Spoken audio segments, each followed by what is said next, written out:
Лицо доклада предоставляется Мемету Айгерага, декану факультета крымско-татарской и восточной филологии.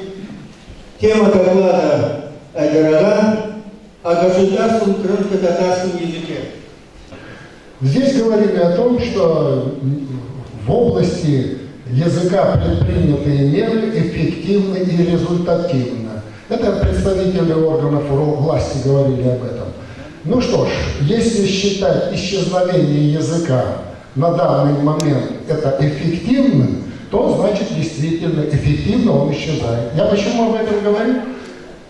Давайте проанализируем ту литературу, которая издается на крымско-татарском, так называемом сейчас государственном языке. В местах высылки мы имели газету, которая называлась «Ленин Байрагы». Она выходила 3 раза в неделю тиражом 17,5 тысяч экземпляров. Умножьте на 3, и вы получите довольно-таки солидное количество экземпляров. Сколько сейчас экземпляров издается газета «Крым»?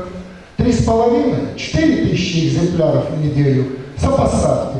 Я уже не говорю о художественной литературе. На крымско-татарском языке сейчас уже практически никто не пишет. Но, по крайней мере, я не знаю ни одного произведения или романа, написанного в последние 15-20 лет на крымско-татарском языке, о котором можно было бы серьезно говорить.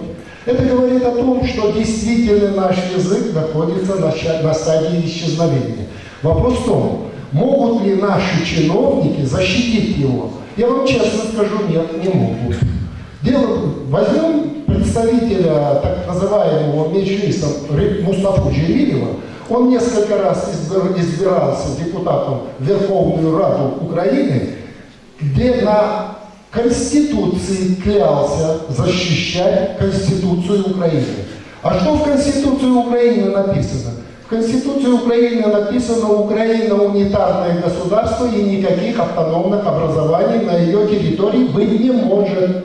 Вы понимаете, ли он всем морочил голову, а народ же не знает, что такое унитарное государство. Так значит, в течение 25 лет все ушло в никуда. Практически наше национальное движение заглохло на том этапе, когда мы возвращались к себе сюда на родину.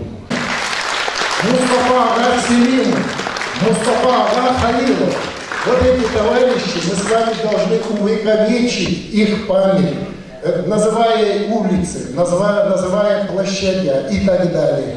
А я думаю о тех чиновниках, которые получат награды и так далее, о них позаботится то государство, которое им это выдает.